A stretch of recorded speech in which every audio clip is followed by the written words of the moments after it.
I found losing Autumn to stillbirth one of the most isolating experiences because people don't know about it and they don't talk about it. And that's what made me, I felt like I almost was wearing a scarlet A.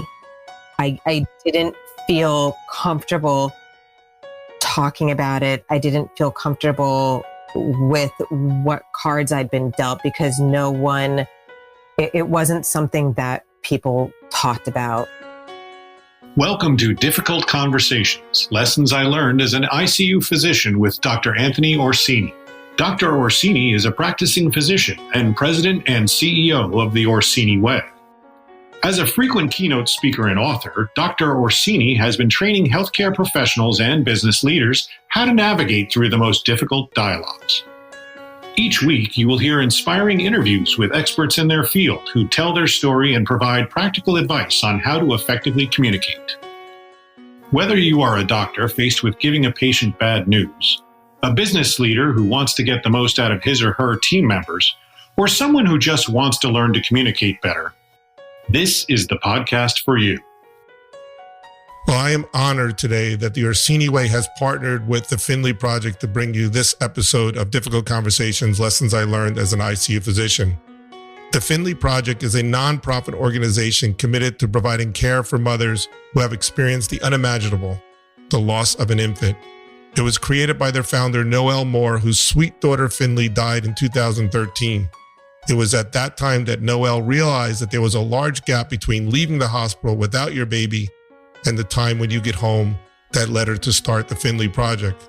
The Finley Project is the nation's only 7-part holistic program that helps mothers after infant loss by supporting them physically and emotionally. They provide such things as mental health counseling, funeral arrangement support, grocery gift cards, professional house cleaning, professional massage therapy, and support group placement. The Finley Project has helped hundreds of women across the country, and I can tell you that I have seen personally how the Finley Project has literally saved the lives of mothers who lost their infant. If you are interested in learning more or referring a family or donating to this amazing cause, please go to thefinleyproject.org. The Finley Project believes that no family should walk out of a hospital without support. Well, welcome to another episode of Difficult Conversations, Lessons I Learned as an ICU Physician. This is Dr. Anthony Orsini, and I will be your host today and every week moving forward. Although I only started this podcast back in early August, I've been very fortunate to have some great guests, and today is no exception.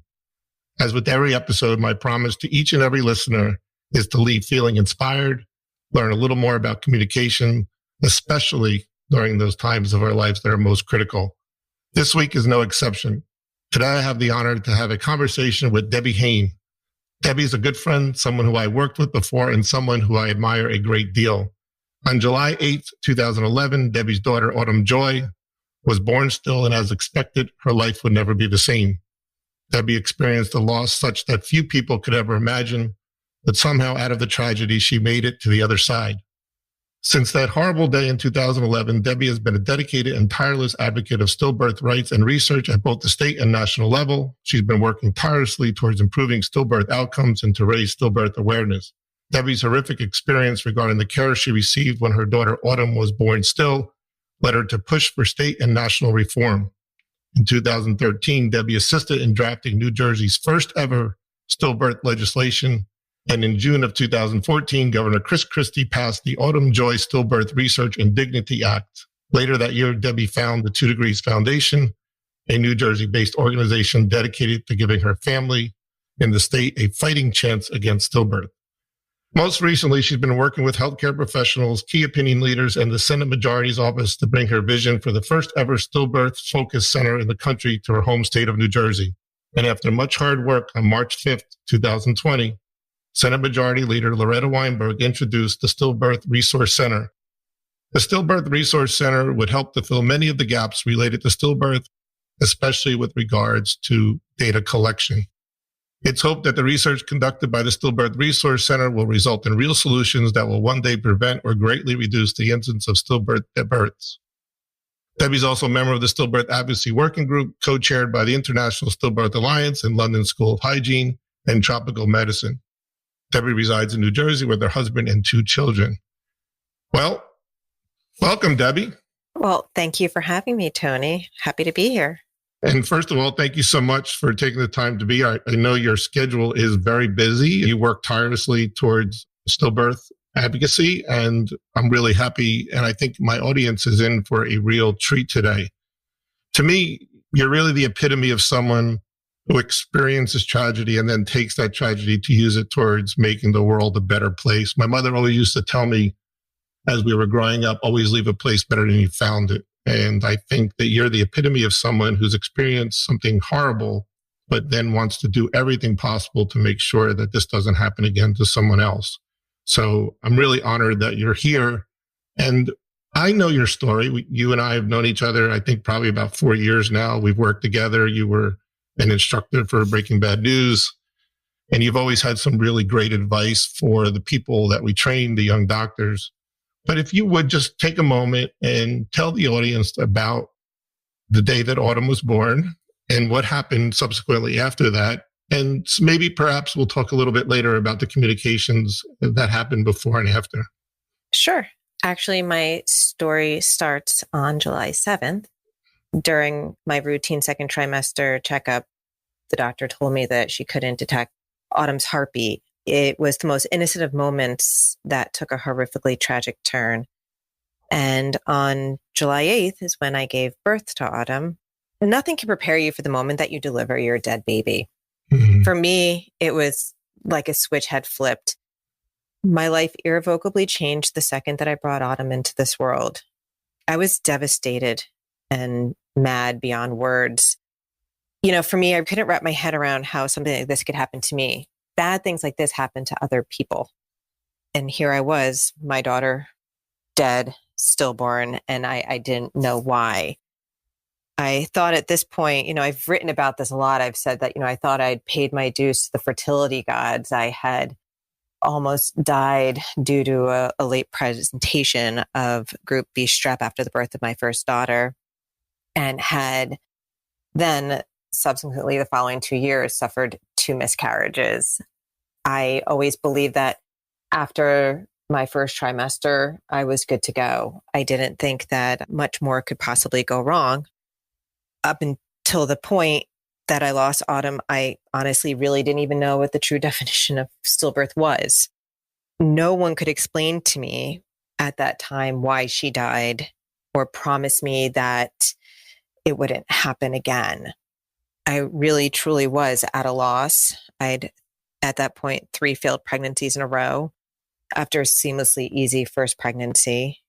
And I guess the best answer about all of why I do what I do is because I couldn't sit by and not do anything.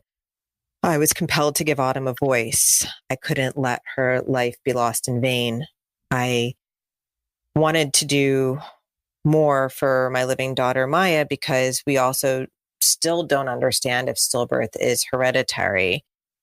And I really wanted to raise stillbirth awareness so that other families weren't caught in the same situation as I was and are learning what stillbirth was the moment that it happens to them. And that was 9 years ago. And mm-hmm. I totally understand this is not something that anyone ever can get over. And I could still hear your voice quivering as you tell it. I'm sure this is a story that you've told hundreds of times, correct? Yes. We had a good friend of mine here in Florida who runs a 501c3 called the Finley Project. And Noelle Moore also had a loss.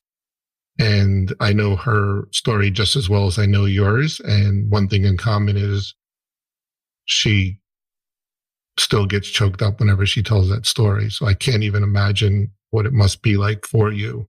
You told me the story of what happened after Autumn was born still. And there were some things that happened in the hospital. We won't name the hospital, but there were some things that happened in the hospital that did not go very well. And we talk about difficult conversations and difficult situations and how we as human beings can handle that can either help somebody or hurt them. And it sounds like from your story, I'm convinced from your story, that there wasn't much that they did to make it better. In fact, they probably I know they did a lot of things to make it worse, and that really fueled you moving forward. So tell us about that. So from the minute that I walked onto the labor and delivery floor, they put me into a room and left me alone to change. And I'll never forget that. They asked my husband to leave me alone, and I was standing there and I'm starting to get undressed, and I hear the cry of a newborn baby from the room next door, and it stopped me in my tracks. And apparently the nurse must have been standing outside the door, and she rushed in to get me, to bring me to a room all the way at the opposite end of the hallway where no one was around. And no one never even said, "I'm so sorry." She just said, "Oh, this was the wrong room," and brought me there and left me to continue what I was doing. And from the moment that I was changed and in my bed, I was bombarded with questions where all I was hoping that they were going to find out that they were wrong. I would get more testing and they were going to say, "This was a huge mistake. We're so sorry."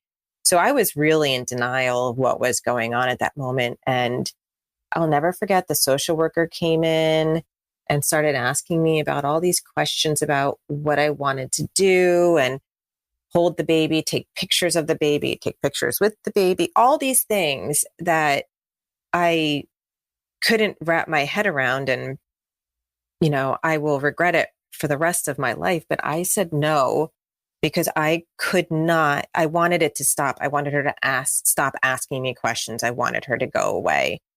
And she never once came back to ask me if I changed my mind. And things progressively got worse at that point. After I delivered Autumn, as I mentioned earlier, I had gotten very, very sick after the birth of my first daughter. And one of the biggest concerns after delivering her was that I could always possibly get strep B again. And what would we do if it happened? And so after I delivered Autumn, I was in a ton of pain. I was feeling really awful. And one of the things that the hospital mandates is that you talk to a hospital psychiatrist after you have lost a child. And so the doctor came in to see me. And in that particular moment, I was in a ton of pain. And he looks at me and sits down and asks me to look him in the eyes and says, "I think that the pain that you're feeling is psychosomatic. I want you to calm down. I think this is psychosomatic. It's not real." And I basically kicked him out of my room. Wow. And, was furious, and he left. What happened following that, I was discharged a few days later with nothing more than a handout on the 10 stages of grief and a pat on the back, and they bid me farewell.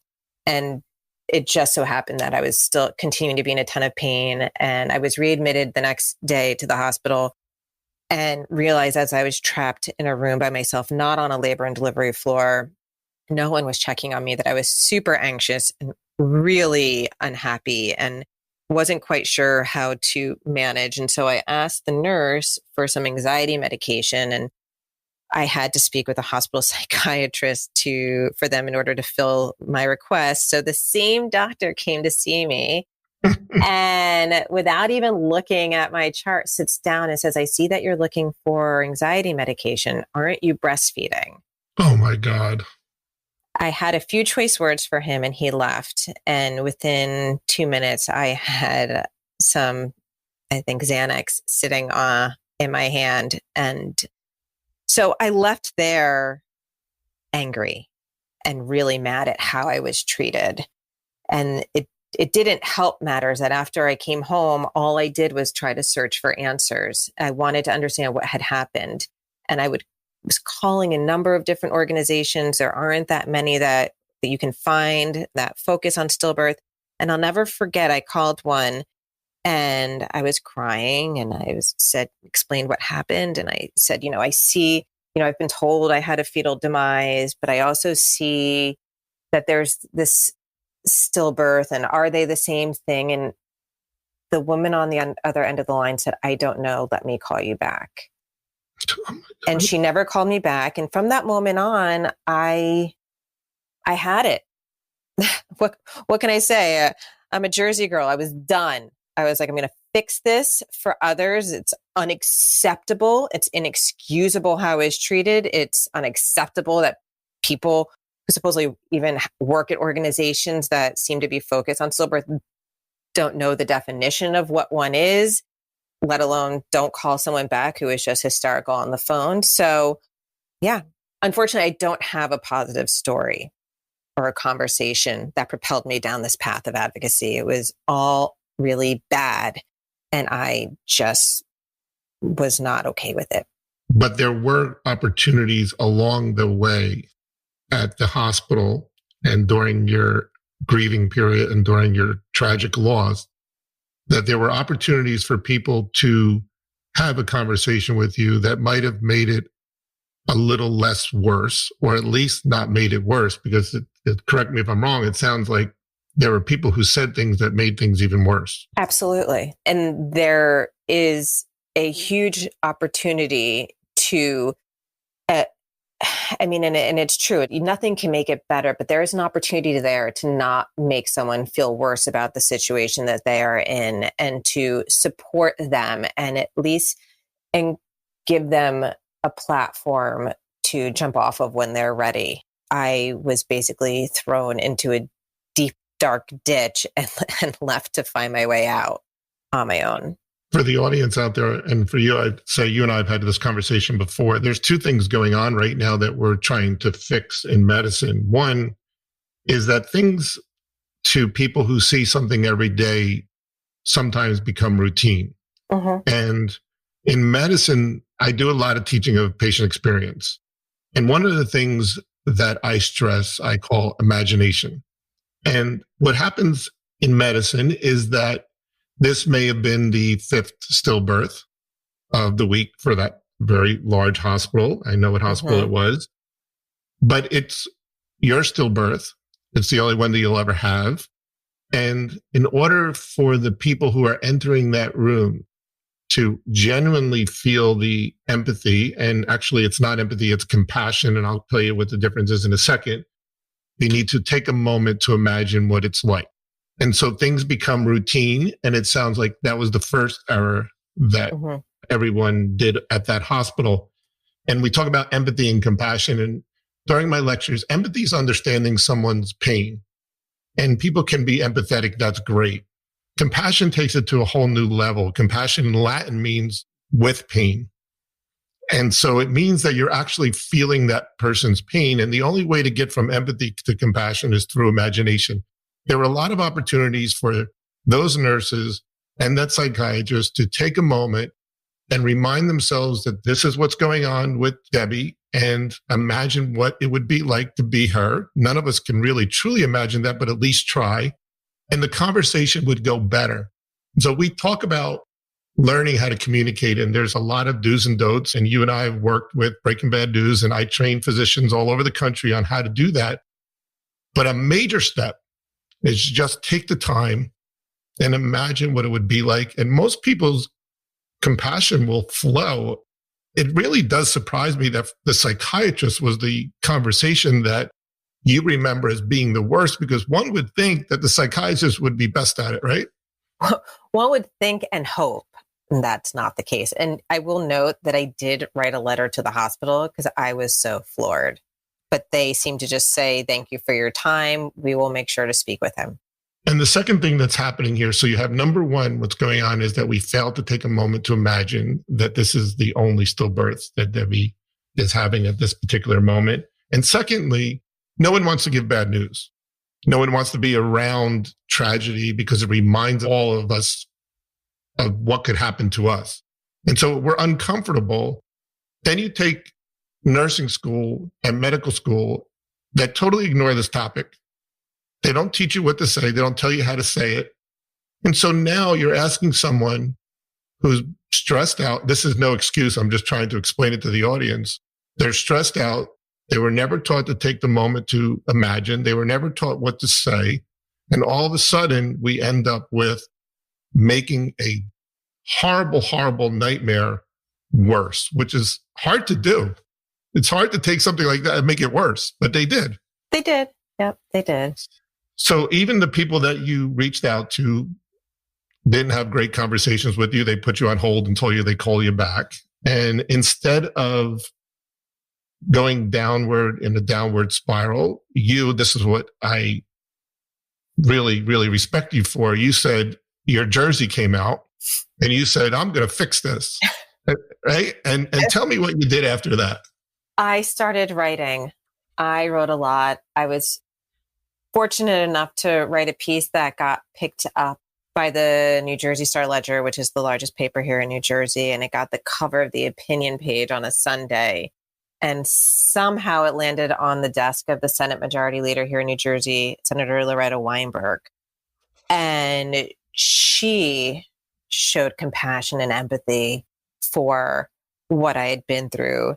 She agreed with what I had to say and thought that it would make perfect sense to work on legislation that would improve policies and protocols for hospitals for when a stillbirth occurs, and was able to see that improving data collection would be extremely valuable. That helped me with that part of the beginning of my advocacy journey, as far as the writing and getting everything off my chest was very cathartic. I also felt like I was doing my part where I could in raising awareness, and then to try to make a real difference and create change. In 2014, Governor Chris Christie passed the Autumn Joy Stillbirth Research and Dignity Act, which is the first stillbirth legislation here in the state. And it hasn't done as much as I would have liked to think that it would, but that's politics for you. And I'm learning that. But between that, soon after the bill got passed, I established the 2 Degrees Foundation, which really has allowed me to connect with a number of different women who've been impacted by stillbirth and other forms of pregnancy loss, and to empower them and help them as best as I could, because at the end of the day, I just want to help to make things better where I can, whether it's through policy, whether it's through communicating with them and giving them a place to share their feelings with no judgment. So that's been exciting for me. I want to hear more about the 2 Degrees Foundation, but I want to go back to the Autumn Joy Stillbirth Research and Dignity Act. First of all, I would imagine that it is not easy getting legislation through anything. No.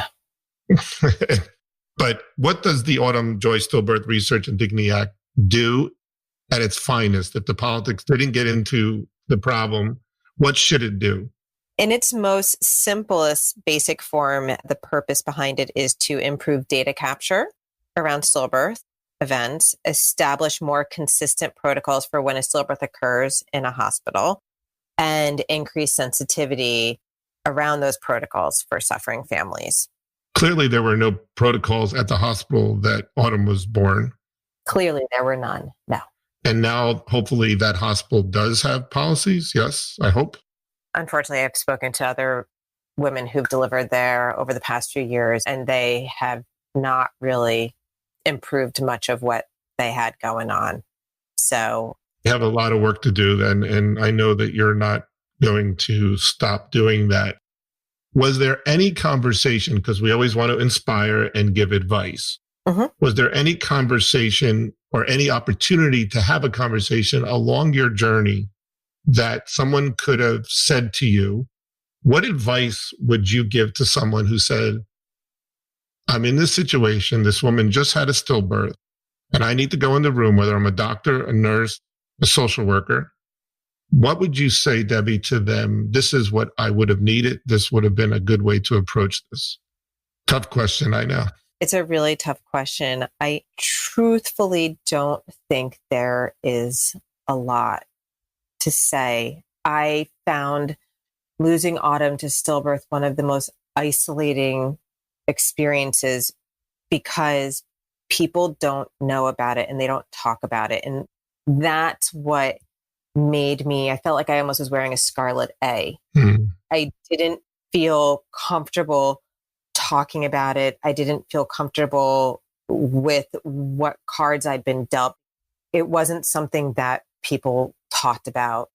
And so I think if there was a way to, one of the many things I've been working towards, to break the stigma associated with stillbirth and make it a conversation, I think that women would feel more comfortable. The same way that miscarriages, I mean, you say, I'm sorry for your loss. And, I wish there was more that I could do. I think just having someone say, I'm going to sit here with you. And if you have a feeling, you can share it with me. And if not, I just don't want you to be alone. But I think it's a much bigger picture where if we can find a way to make it a safe conversation so that women are aware that these things do happen.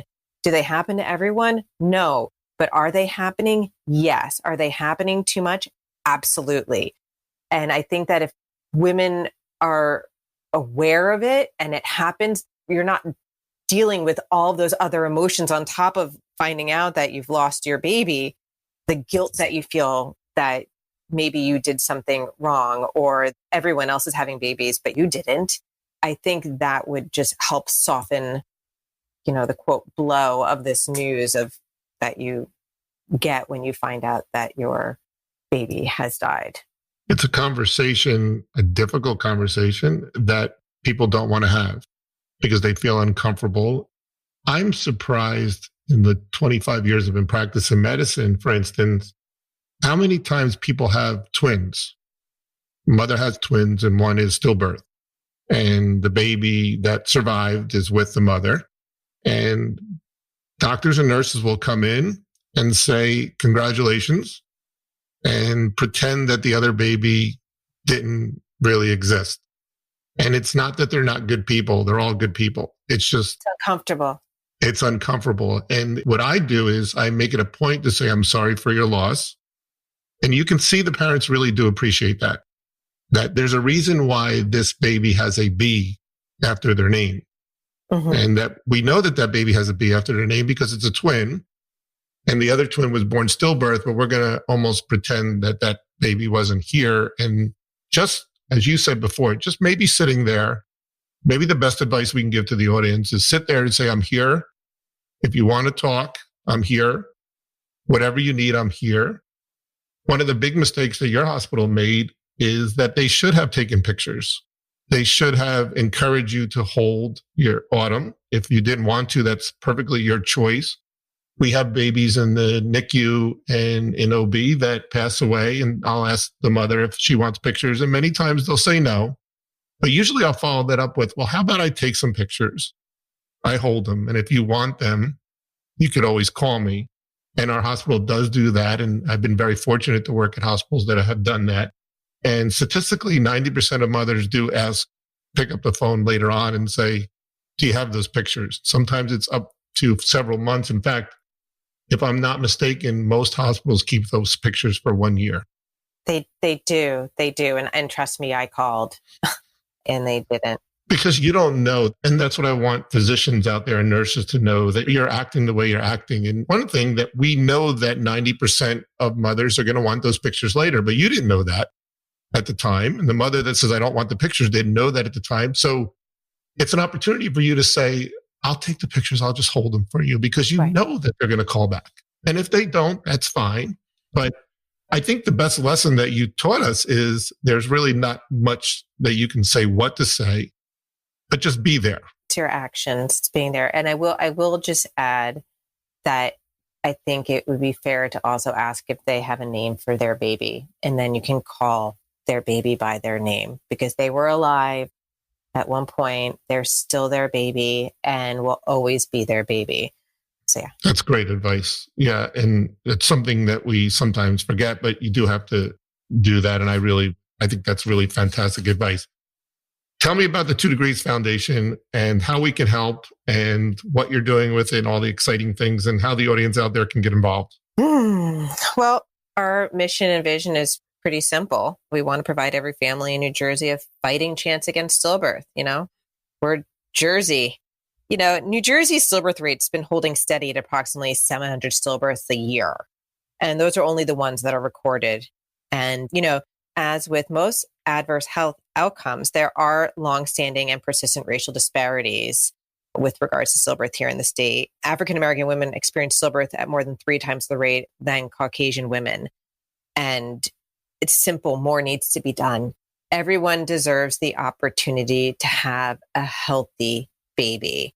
So right now, our goal is to raise money. There's not a lot of education and training going on right now because of the COVID situation. We were planning on having our first huge fundraiser, which is very sad to say that will not be happening this fall because of the current climate with everything going on. And I think that right now we would love money. It would definitely help with the center if we're able to get the bill passed, but that's a tall order. So I know that that's probably not as realistic as it is to have support.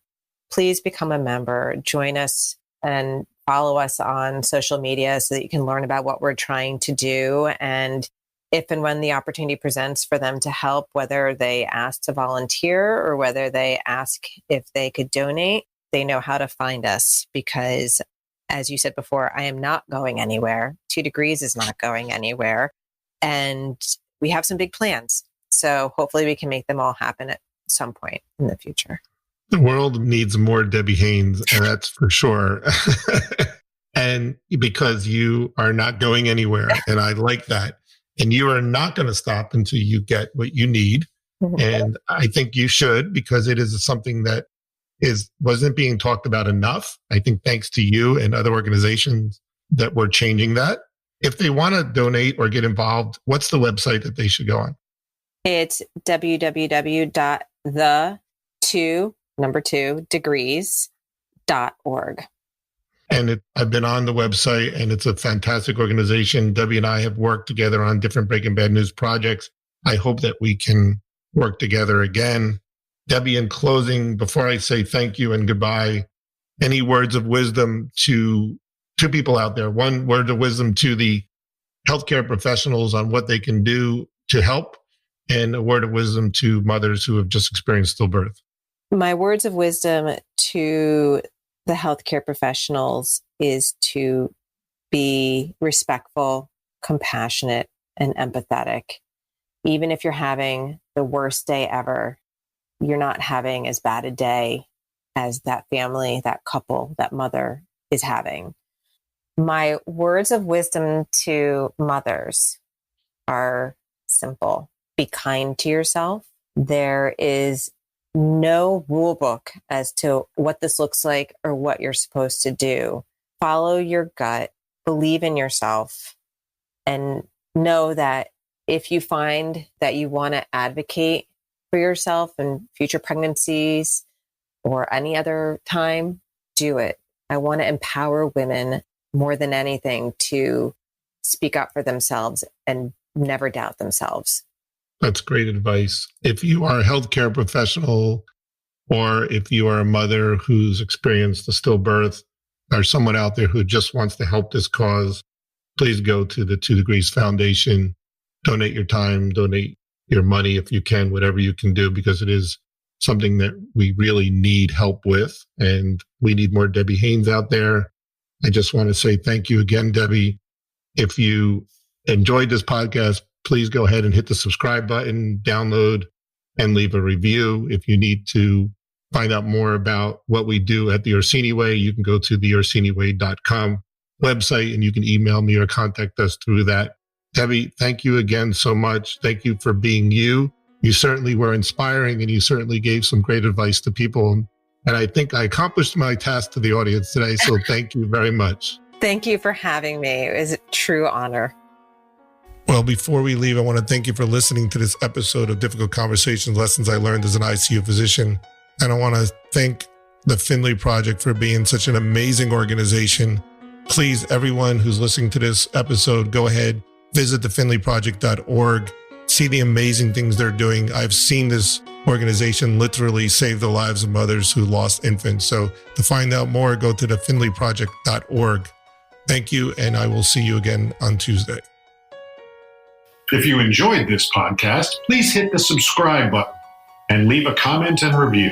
To contact Dr. Orsini and his team or to suggest guests for future podcasts, visit us at theorsiniway.com.